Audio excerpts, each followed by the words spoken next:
बात हमने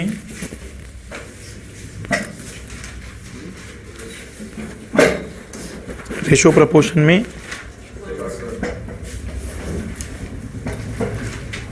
सिक्कों वाले सवाल यही हुआ था ना। टाइप 5 इनकम शायद वाले उसके सवालों पर बात चल रही होगी। लिखिएगा इनकम और एक्सपेंडिचर पर जो सवाल बनते हैं रेशो प्रपोर्शन में, लिखिएगा उस पैटर्न का सवाल।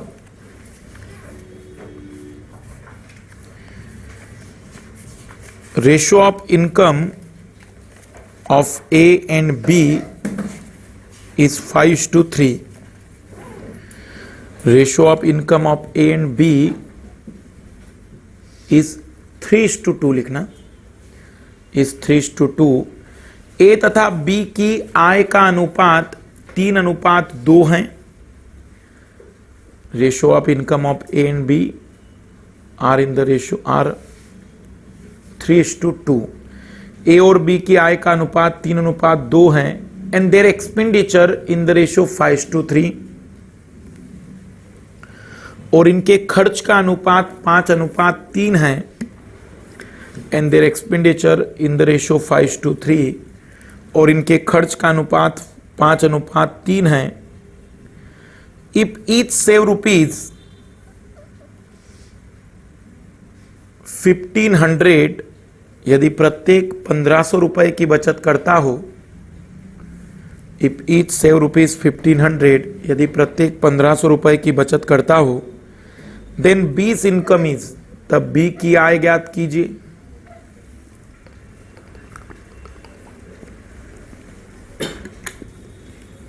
देन बीज इनकम इज, तब बी की आय ज्ञात कीजिए। करिए ट्राई।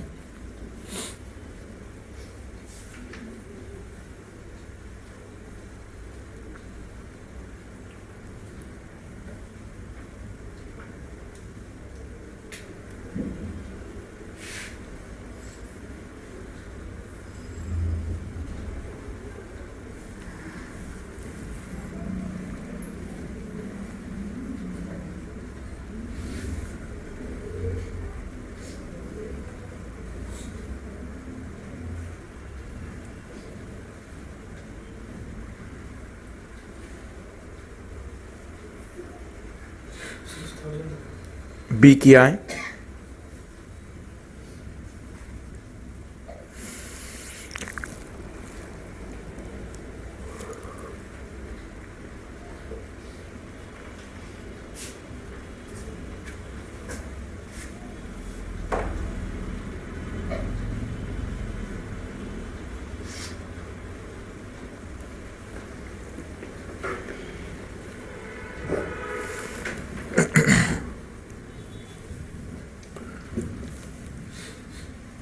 आइए देखते हैं।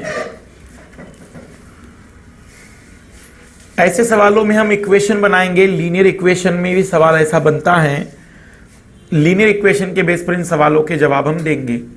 तो ए और बी की इनकम का रेशियो हमारे पास था 3:2।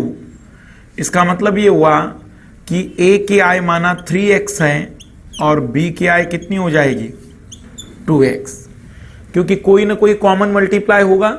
ये इनकम थी।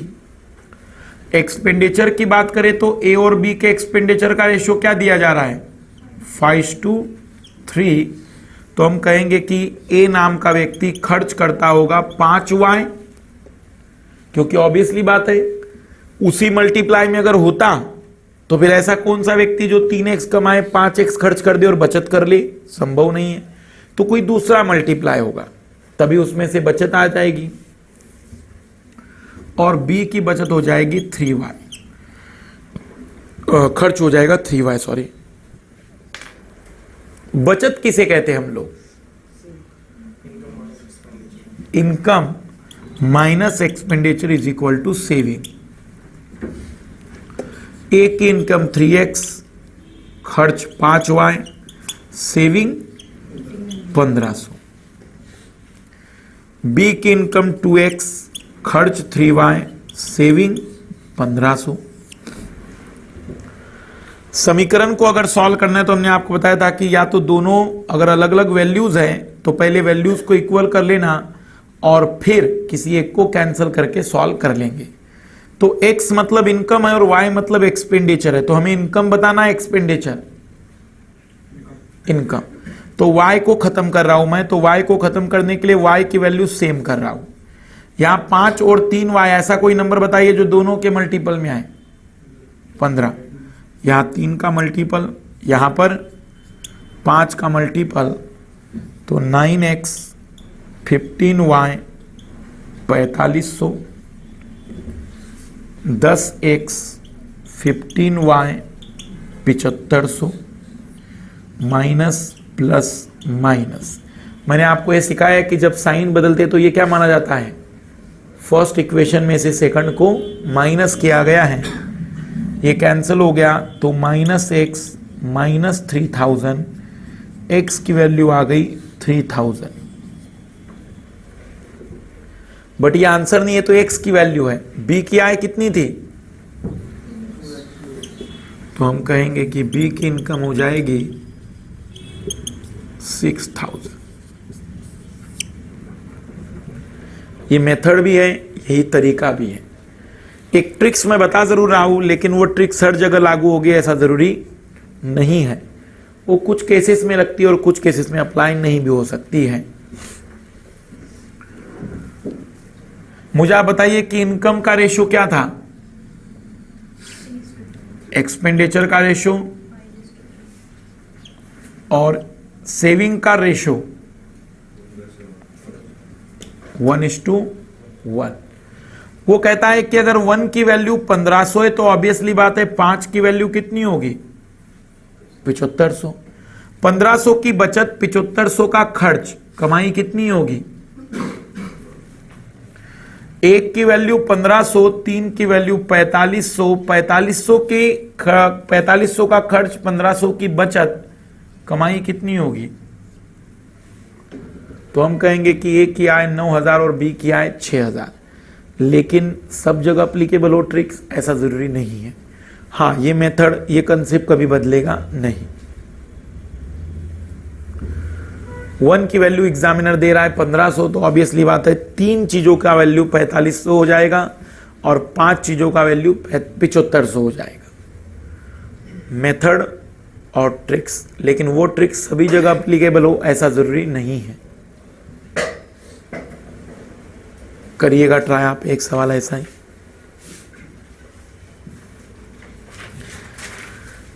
The income of A and B are in the ratio 2:1। A और बी की आय का अनुपात 2:1 है। The income of A and B are in the ratio 2:1। A और बी की आय का अनुपात 2:1 है।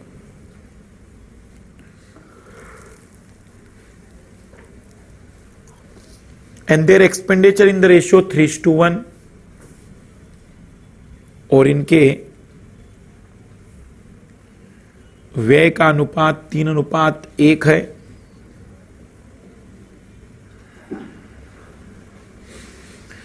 इफ ईच सेव ₹5000, यदि प्रत्येक व्यक्ति 5000 रुपए की बचत करता हो, if each save ₹5000, then income of A and B, तब ए और बी की आय ज्ञात कीजिए।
ए और बी दोनों की। ए क्या है 20,000 और बी क्या है 10,000। यही आ रहा है 20 and 10। पहला इक्वेशन 2x और x, ये a और b की इनकम है। 3y और y एक्सपेंडिचर है, तो income minus expenditure is equal to 5,000। Income minus expenditure is equal to 5,000।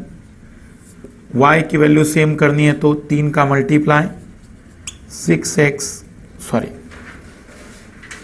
ये एज इट इज लिख दीजिए, यहां 3 का मल्टीपल 3x,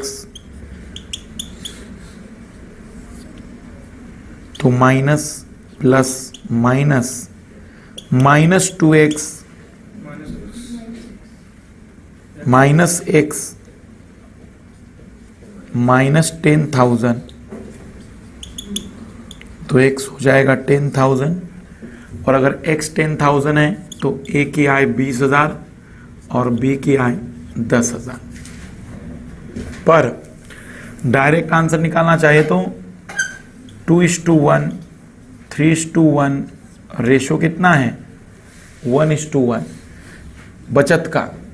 तो इस बार बचत 5,000 की है तो कमाई 15,000, मतलब 20,000 इनकम होगी। खर्च 15,000, 5,000 बचत, कुल कमाई 20,000। 5,000 5,000 कमाई हो जाएगी 10,000।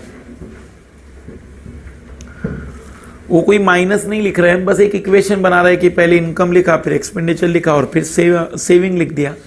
तो सेविंग में अगर वो रेशियो इक्वल है तो 1 की वैल्यू 5,000 है, तो ऑब्वियसली बात है 3 की वैल्यू 15,000 होगी। दोनों मिला दिए जाए तो इनकम 20,000 की हो गई, दोनों मिला दिए जाए तो इनकम 10,000 की हो जाएगी। ये होता है इनकम और एक्सपेंडिचर पर बेस्ड सवाल। नया टाइप लिखना।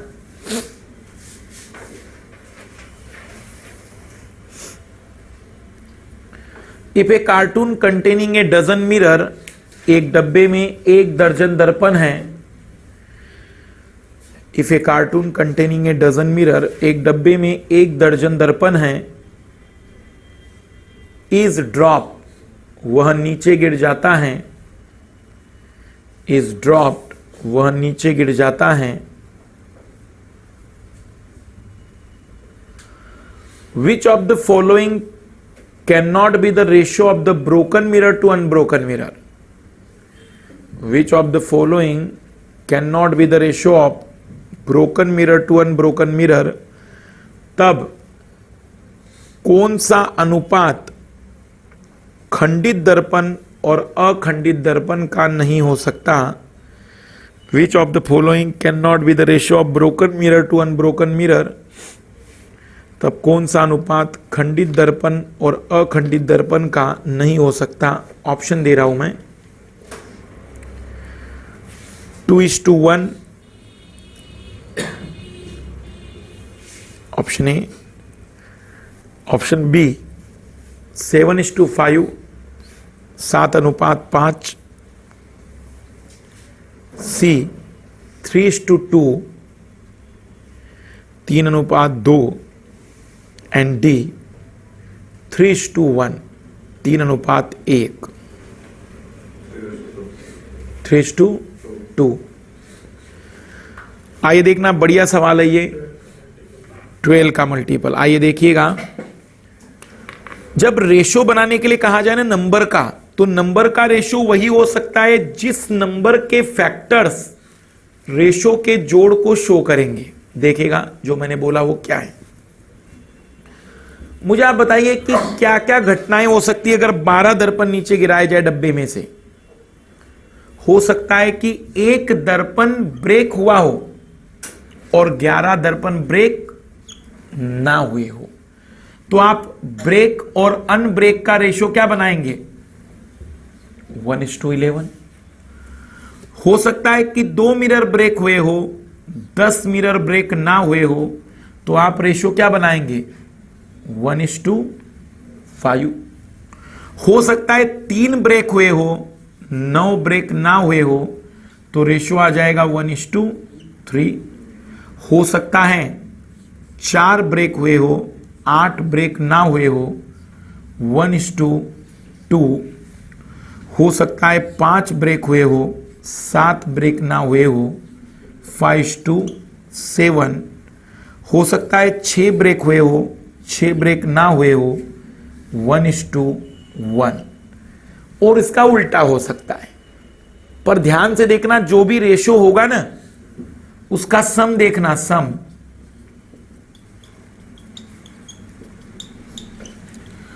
उसका सम जो भी होगा ना वो 12 को तो डिवाइड करता ही होगा। जब भी किसी नंबर के रेशो की बात आती है तो नंबर का रेशो वही हो सकता है जिस रेशो का सम उस नंबर को पूरी तरह डिवाइड कर सकता है।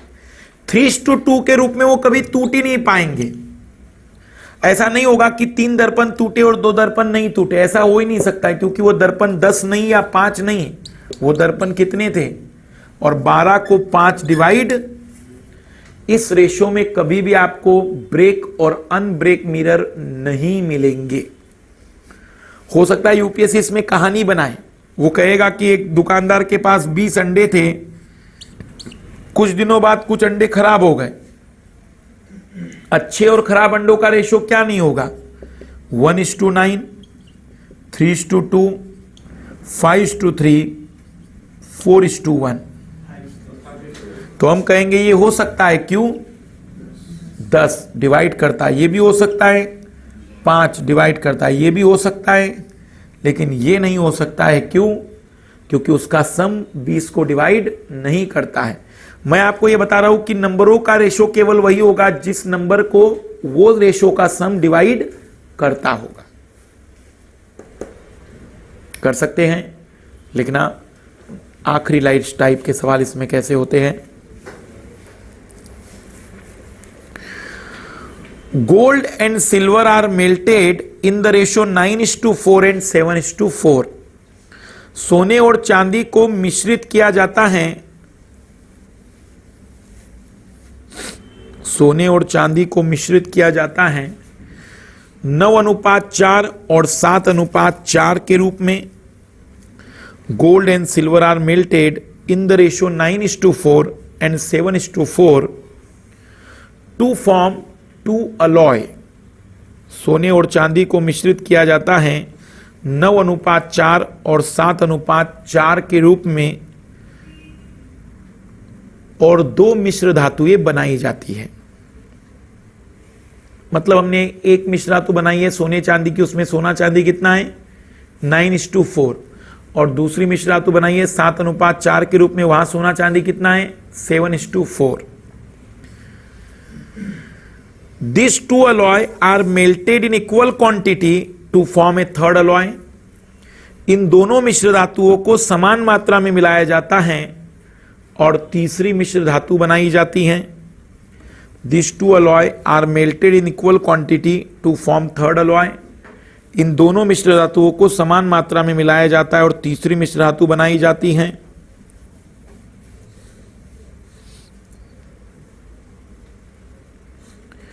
Find the ratio of gold and silver in the new alloy. तब नई मिश्र धातु में सोने और चांदी का अनुपात ज्ञात कीजिए।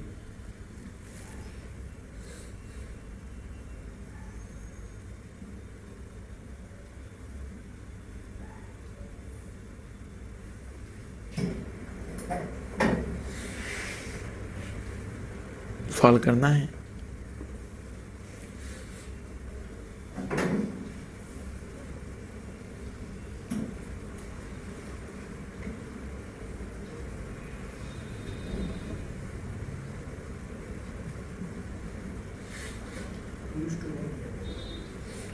डायरेक्ट जोड़कर अगर आंसर आता तो ये लास्ट में सवाल मैंने नहीं कराया होता। 95:48 गलत है।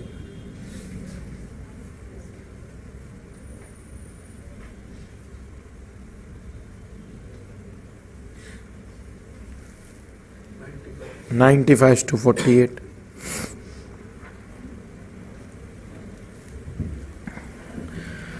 देखना, यहां पर एक लाइन को अंडरलाइन करिए आप।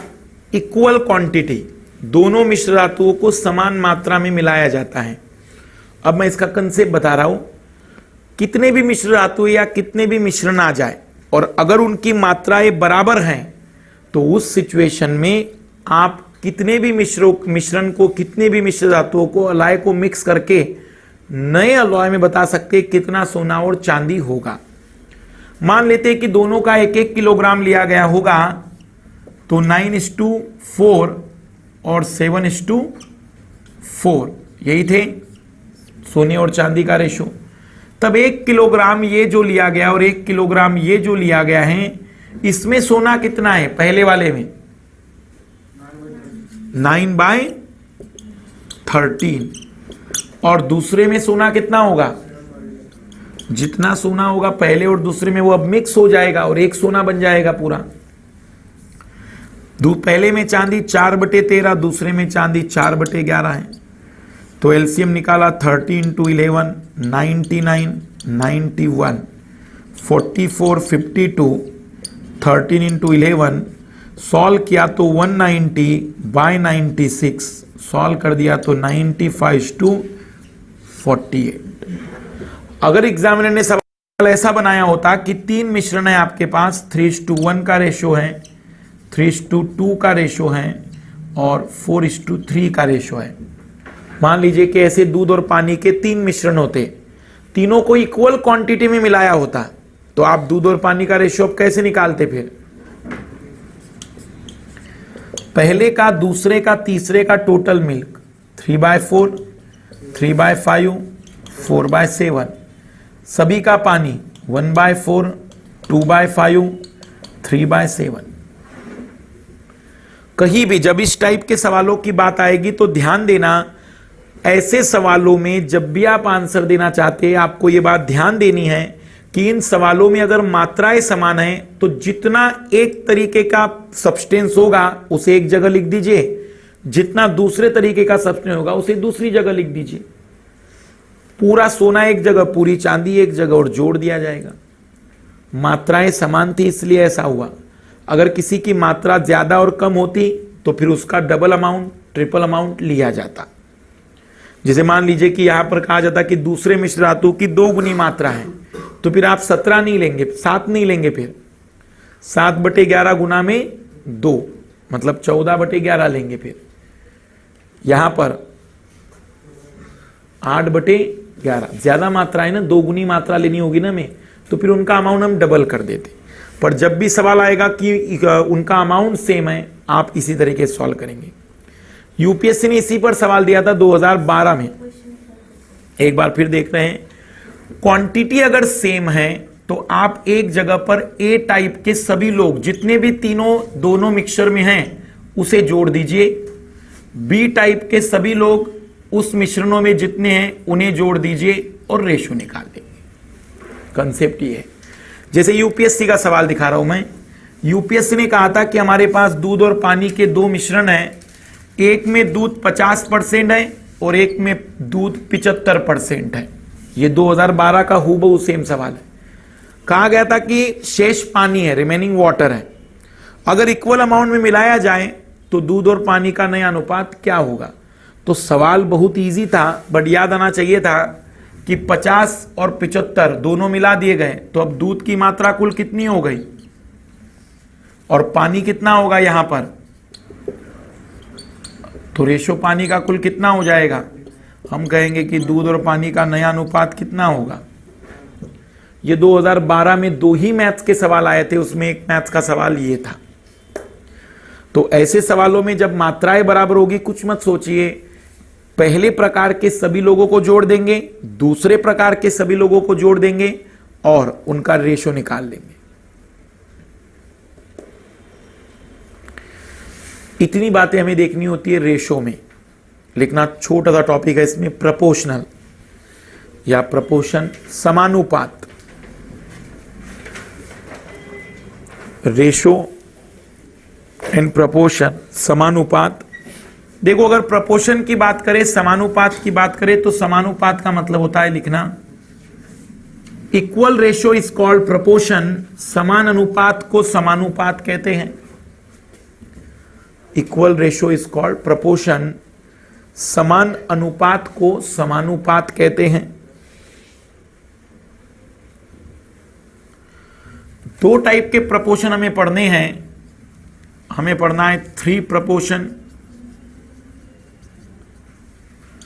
हमें पढ़ना है 4th प्रपोर्शन। 3 प्रपोर्शन को रिप्रेजेंट किया जाता है इस फॉर्म में और 4th प्रपोर्शन को रिप्रेजेंट किया जाता है इस फॉर्म में। इसे लिखा जाता है a by B is equal to B by C. इसे लिखा जाता है a by B is equal to C by D. तो कहीं पर भी 3 प्रपोर्शन में जो बीच का प्रोपोर्शन है उसका स्क्वायर उन दोनों नंबरों के प्रोडक्ट के बराबर होता है। और 4 प्रपोर्शन में एक्सट्रीम किनारे के दो लोगों का जो प्रोडक्ट होगा वो बीच के दोनों नंबरों के प्रोडक्ट के बराबर होता है। 3 प्रपोर्शन और 4 प्रपोर्शन की ये थ्योरी याद रखिएगा, क्योंकि इसमें सवाल बनेगा कि अगर फर्स्ट प्रपोर्शन ये है, सेकंड ये है, तो थर्ड क्या होगा, या सवाल बनेगा कि फर्स्ट सेकंड थर्ड ये है तो फोर्थ क्या होगा। बस इतना ही सवाल इसमें बनेगा। पीसीएस वाले इसे पूछते हैं, यूपीएससी इस पर सवाल नहीं बनाती है। बाकी एग्जामों में भी बैंकिंग में इस टाइप के सवाल मिलते हैं। लिखना, डिटरमाइन द थर्ड प्रपोर्शन, तीसरे समानुपात का मान ज्ञात कीजिए। Determine the third proportion for 9 and 12। 9 और 12 के तीसरे समानुपात का मान ज्ञात कीजिए। 9 और 12 के तीसरे समानुपात का मान ज्ञात कीजिए। फाइंड या determine the value of third proportion of 9 and 12। 9 और 12 के तीसरे समानुपात का मान क्या होगा? 16। इक्वेशन क्या बनाएंगे हम? A B by B C या फिर direct B square is equal to A C. तो पहला प्रपोर्शन 9 है, दूसरा 12 है, तीसरा पूछा गया है, तो 12 का स्क्वायर 9 इंटू सी, तो सी की वैल्यू आ जाएगी 16। हम कहेंगे कि थर्ड प्रपोर्शन की वैल्यू हो जाएगी 16। तीसरा समानुपात होगा 16। एक 4 प्रपोर्शन वाला सवाल देख लीजिए। Determine the fourth proportion of 3, 5 and 21 is. 3, 5 और 21 के चौथे समानुपात का मान ज्ञात कीजिए। 3, 5 और 21 के चौथे समानुपात का मान ज्ञात कीजिए। Determine the fourth proportion of 3, 5 and 21।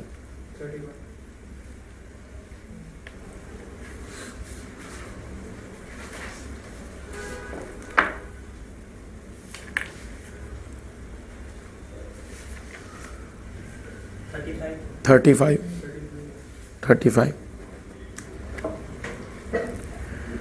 ए की जगह इस बार हमें दिया गया है 3, 5, 21। तो ए 3, डी मालूम नहीं है, 5, 21, तो डी की वैल्यू आ जाएगी।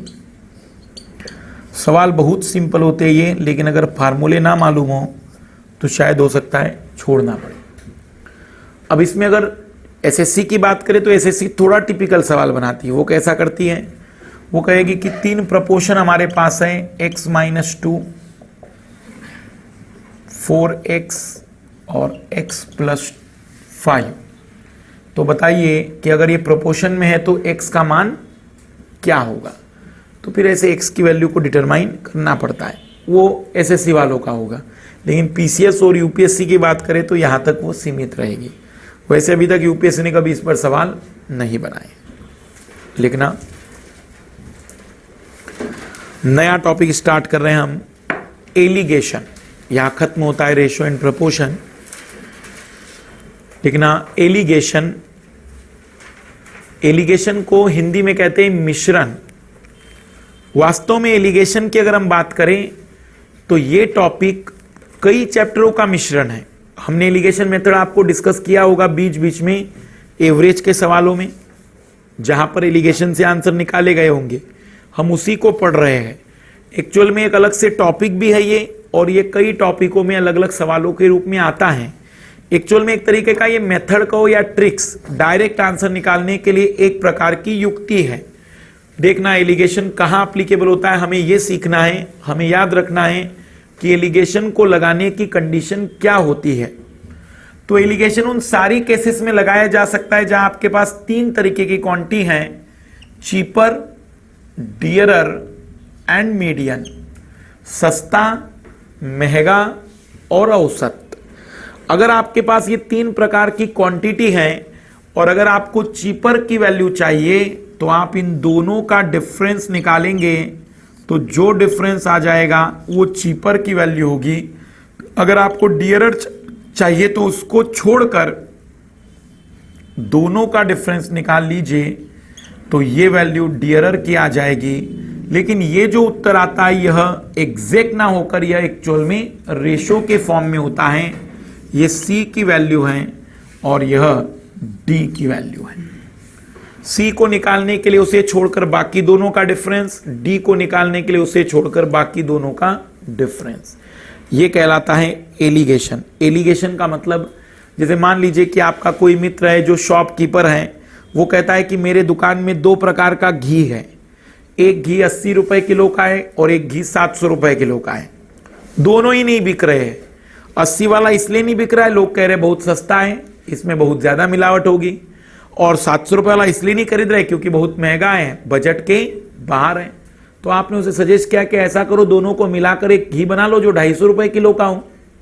तो सवाल है कि अब 250 में 80 वाला कितना मिलाया जाए और 700 वाला। इस सवाल का जवाब देगा एलिगेशन।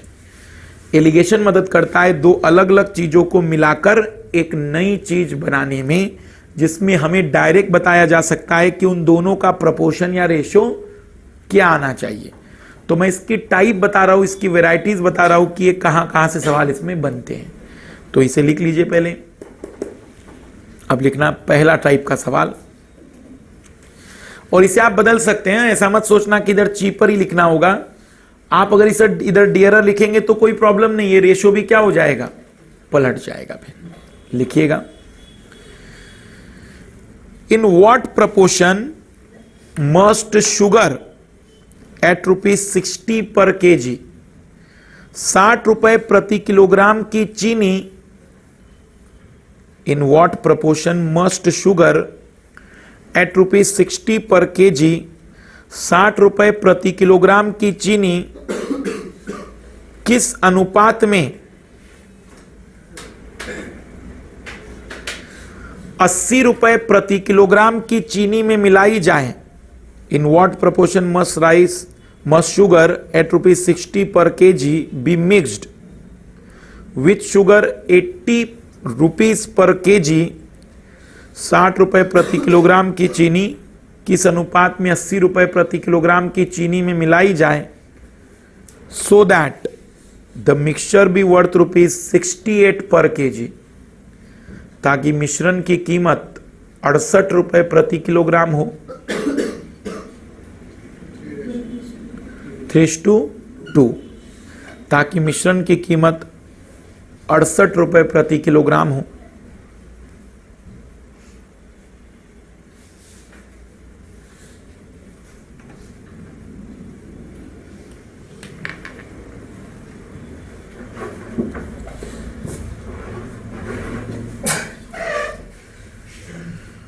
बताइए क्या लिखे। सबसे पहले तीन चीजें दिख रही है। सबसे चीपर 60, डियरर, मीडियन। अगर इसकी वैल्यू चाहिए तो दोनों का डिफरेंस 12, इसकी वैल्यू चाहिए तो दोनों का डिफरेंस 8, और रेशो में उत्तर आएगा 4 से कैंसिल किया 3:2। हम कहेंगे कि 3:2 में। अगर यहाँ क्वांटिटी पूछी होती, मान लीजिए वो कहेगा कि 100 किलोग्राम हमें चीनी बनानी है ऐसी जिसे इस रेट में बेचा जा सके, तो फिर सस्ती वाली कितनी मिलानी पड़ेगी, 3/5 × 100, 60 kg। तो हम कहेंगे कि पहली वाली शुगर कितनी लानी पड़ेगी आपको, 60 kg।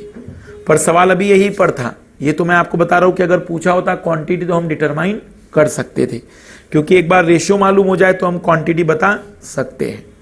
फिर ट्राई करना। In what proportion must rice at rupees 3.10 per kg? In what proportion must rice at rupees 3.10 per kg be mixed? 3 रुपए 10 पैसे प्रति किलोग्राम का चावल, 3 रुपए 10 पैसे प्रति किलोग्राम का चावल किस अनुपात में 3 रुपए 60 पैसे प्रति किलोग्राम के चावल में मिलाया जाए? In what proportion must rice at rupees 3.10 per kg be mixed with rice at rupees 3.60 per KG?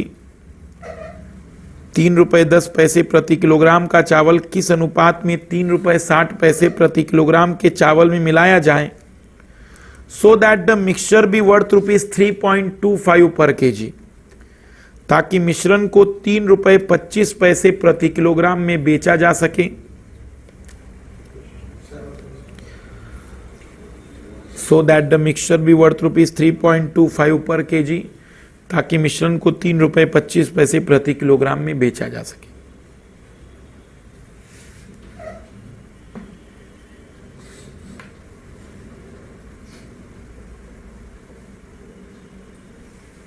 Seven is to 3।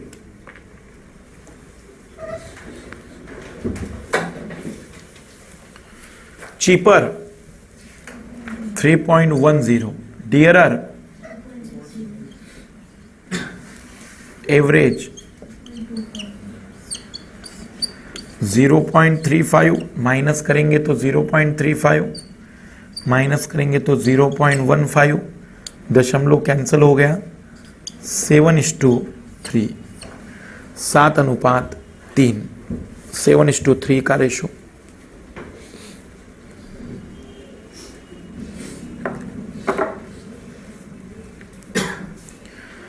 लेकिन इसमें टिपिकल सवाल कैसा होगा, आइए 2 एग्जाम्पल देखना जो इस टाइप में टिपिकल होते हैं।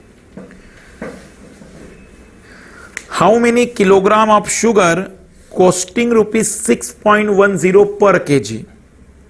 How many kilogram of sugar costing rupees 6.10 पर केजी 6 रुपए 10 पैसे प्रति किलोग्राम की कितनी चीनी? 6 रुपए 10 पैसे प्रति किलोग्राम की कितनी चीनी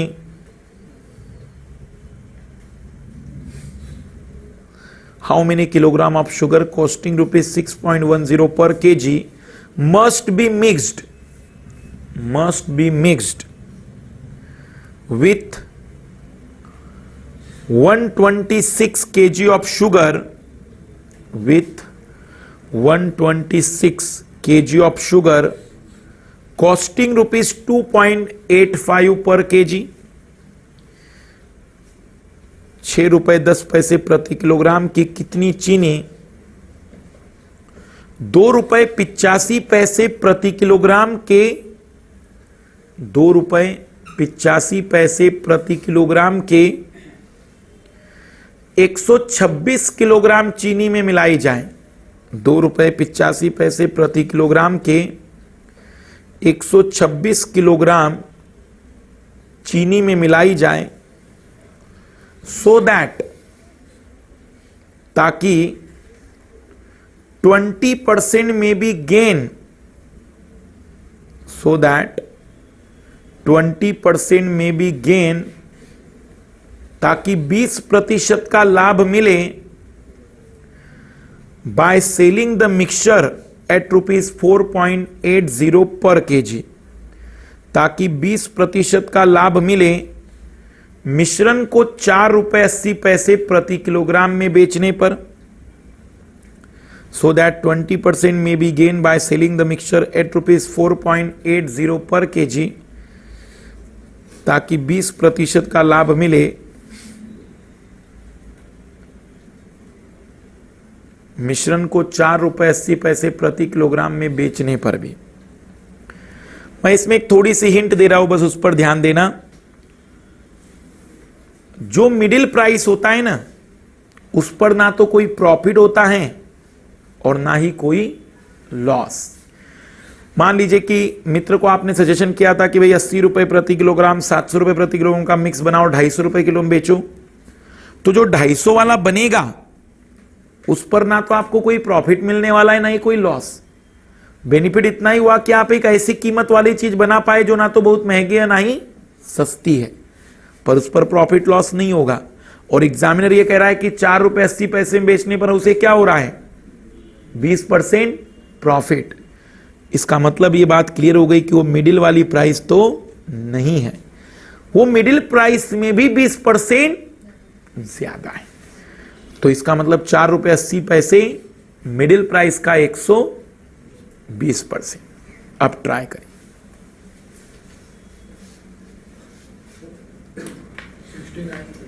69 kg, बढ़िया।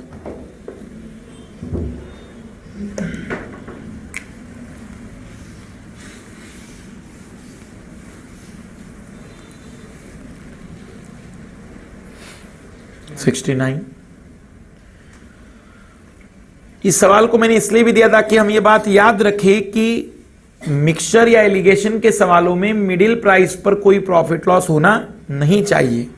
तो अगर कोई प्रॉफिट लॉस किसी कीमत पर हो रहा है तो वो रियल में मिडिल प्राइस नहीं है, वो मिडिल प्राइस का कुछ बढ़ा चढ़ाकर भाव है।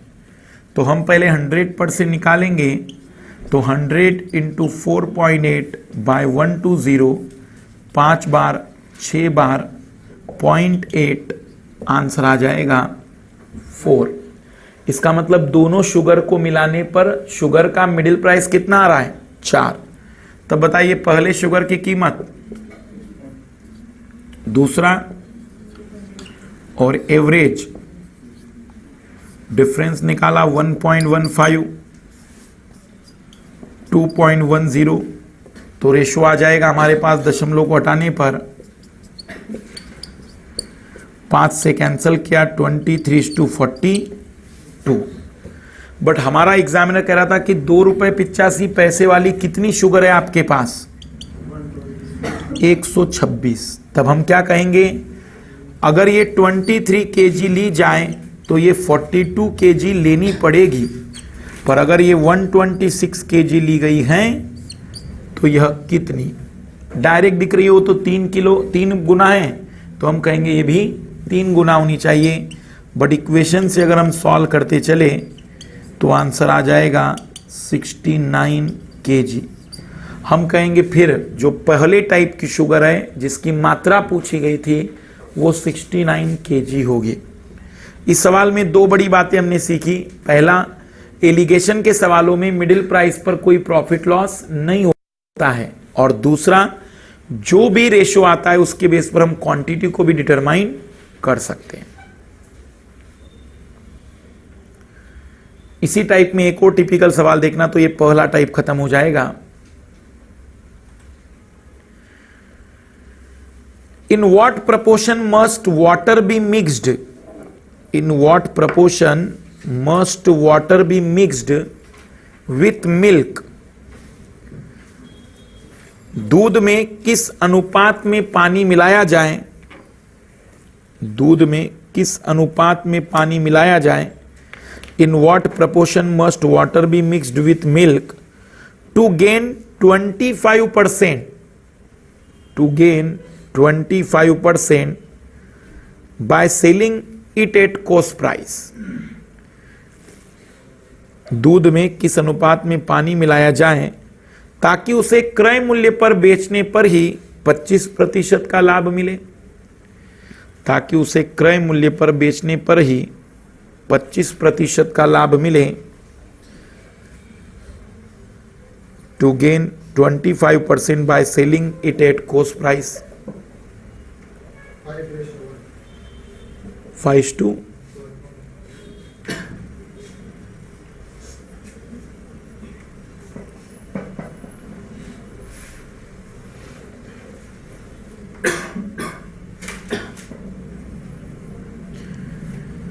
और मैंने इस टाइप का सवाल, मुझे याद आ रहा है कि प्रॉफिट लॉस में आपको कराया था, शायद वो क्वेश्चन नंबर प्रॉफिट लॉस की शीट में 23 या 24वां था जहां इस प्रकार की बात मैंने समझाई थी। पर मेरी सहानुभूति है आप लोगों के साथ कि आप लोगों को याद नहीं रहा होगा।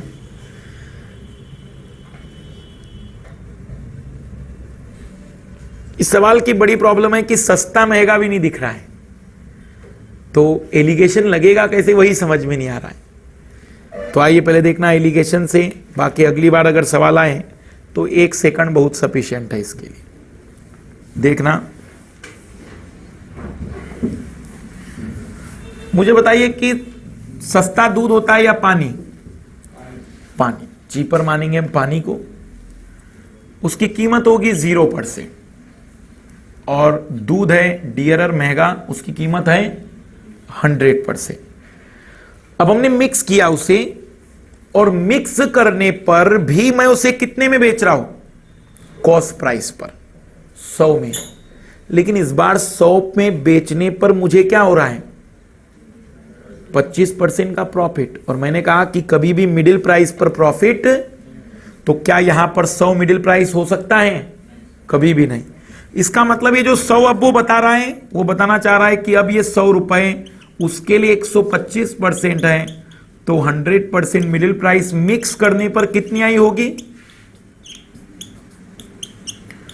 80 रुपए। इसका मतलब पानी मिलाने के बाद उस आदमी ने उस मिक्सचर को, उस पानी और दूध के मिक्सचर को 80 में बेचना चाहिए था, जबकि वो 100 में ही बेच रहा है, तो उसे ऑब्वियसली बात है कि क्या होगा? प्रॉफिट होगा। ये मिडिल प्राइस 20। 1 लीटर वाटर मिलाया जाए 4 लीटर मिल्क में। अगली बार लाइफ में सवाल आए, बड़ा सिंपल सवाल है ये। मिल्क टू वाटर 100:x, बस। x का मतलब जितने % का प्रॉफिट। अगर वो 25% का प्रॉफिट चाह रहा है तो x की जगह क्या रखो? 25। हो गया अनुपात 4:1। अगर वो 20% का प्रॉफिट चाहता है तो x की जगह 20 रख दो। ऑब्वियसली बात है, मैंने लिखवाया था, कोई भी व्यक्ति जितना प्रॉफिट चाहता है उतना ही पानी मिला दे। 20% प्रॉफिट तो 20% पानी मिला दे। ये इतने टिपिकल सवाल बनते हैं इस टाइप में। कल हम देखेंगे इसमें अब नए टाइप के सवाल, टाइप 2 एलिगेशन में। कोई डाउट इसमें?